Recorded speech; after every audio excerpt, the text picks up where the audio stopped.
What's up, everybody? It's waba, and I am bringing you another League Starter build, potential League Starter, using Fire Trap and the Flamethrower Trap, and also utilizing the new unique glove, Slave Driver's Hand. Now, I think overall, the Reddit community, or the community as most people would see it, has written off these gloves a little too quickly because of the downside on it, but I think it's pretty easy to overcome this downside.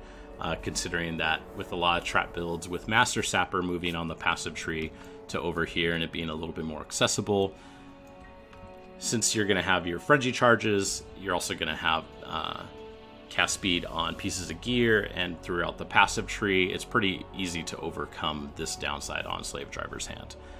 But let's go ahead and talk about it a little bit more, or at least the passive tree. So the passive tree is pretty normal. It's just going to be pathing right through shadow, as a lot of trap builds will, and you're going to be picking up a Saboteur right here, potentially grabbing Expeditious Munitions. You can grab Hasty Reconstruction eventually as you get more passive points, especially if you feel like you have more trigger, you have more than enough trigger area. But this build is also going to be utilizing trigger area more so than just chain reaction. You could also see in the ascendancies over here that I have only picked Bore in the Shadows, Pyromaniac, and Explosives Expert, just also to make it a little bit easier for newer players or solo self-found players. This tree is also only level 84, so there's a lot of room for growth in it. But yeah, it is a life-based Mind Over Matter Acrobatics, Phase Acrobatics build. You grab Master Sapper down here, path through high explosives and devastating devices.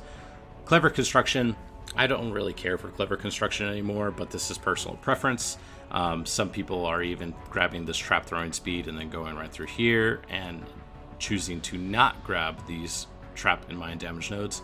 This 100% comes down to what you decide you want to do when you are playing, because honestly, this 20% crit or 20% crit nodes, just as you get higher and higher in level and get better and better gear, their value goes way down. So I don't really like grabbing them.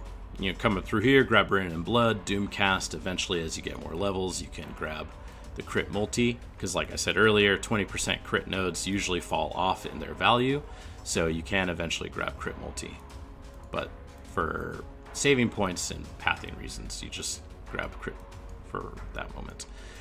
Come right through here, grab Blast Cascade, come down through here, Annihilation, boom, Occultist Dominion, grabbing Cruel Preparation, Hardened Soul, Mind Over Matter and Inspiration, followed by Quick Recovery, Discipline and Training, and Purity of Flesh. I have a feeling there's going to be quite a bit of chaos damage, and at least that's the going idea, that there's going to be a lot of chaos damage in the incursions. So Purity of Flesh is probably going to be pretty strong. Like I said, there's kind of a lot of options that you could do with the passive tree. You could grab Explosives Impact over here. You could grab this Fire Damage and Cast Speed node, good because of Slave Driver's Hand. However, if you want the crit instead, you can path up this way and grab Arcane Potency and not do that. It's up to you.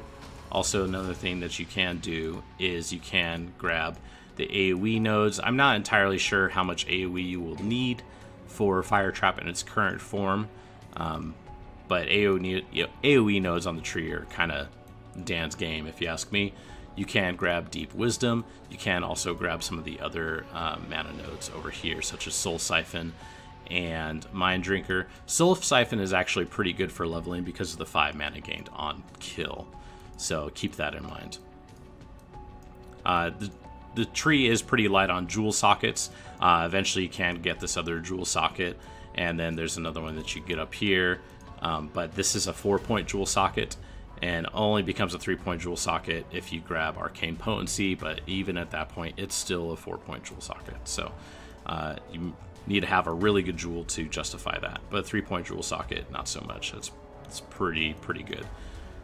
Let's see, anything else about the passive tree? It's pretty normal. Can get another Frenzy Charge if you want, and I suppose you actually can come down here and grab Heartseeker instead of Arcane Potency this would also give you another jewel socket, another frenzy charge, but again, this is all 100% preference.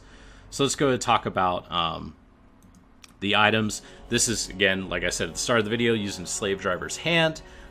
These gloves give you 30% reduced trap throwing speed as a downside. However, all of your cast speed does apply to trap throwing speed as well. So with the frenzy charges in conjunction with the cast speed on the tree, in conjunction with potential cast speed you could get on pieces of gear, I think you should be pretty good in terms of trap throwing speed.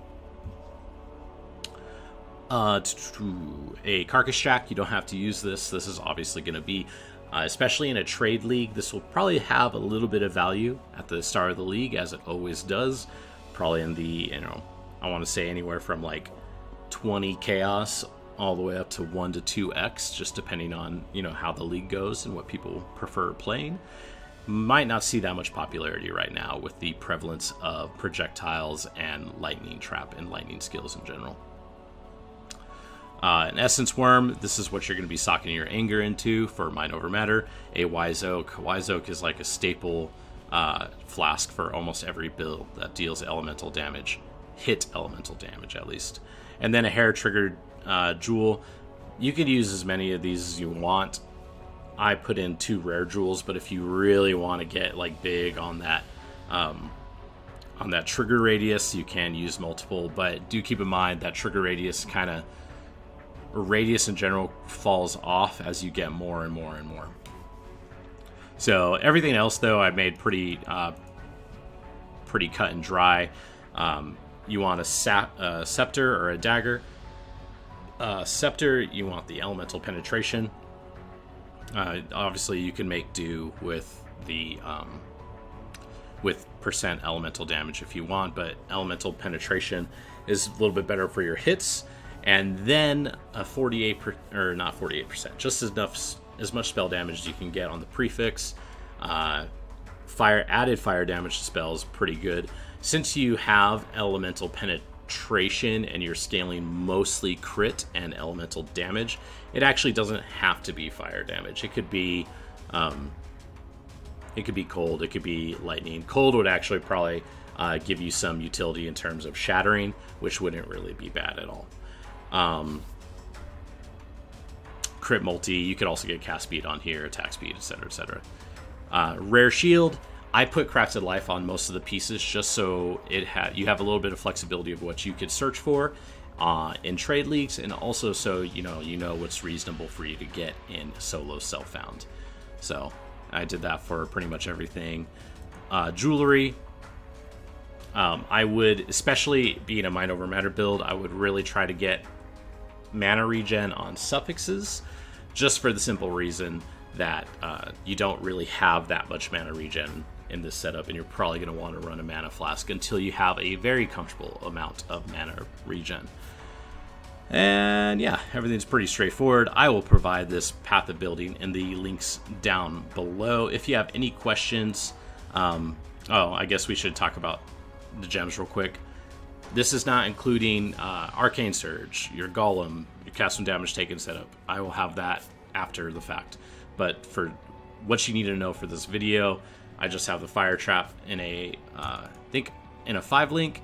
The critical damage, you could also use Increased Area of Effect. That might make your damage a little bit more consistent in certain scenarios.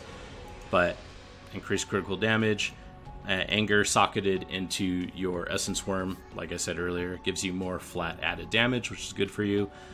And using Herald of Ash, obviously this is preference because it does eat into your mana pool, but it's up to you. Do you feel like the damage is worth losing the potential effective health, or do you want as much effective health as possible? This really comes down to, like, are you playing standard or are you playing hardcore? What do you want to do?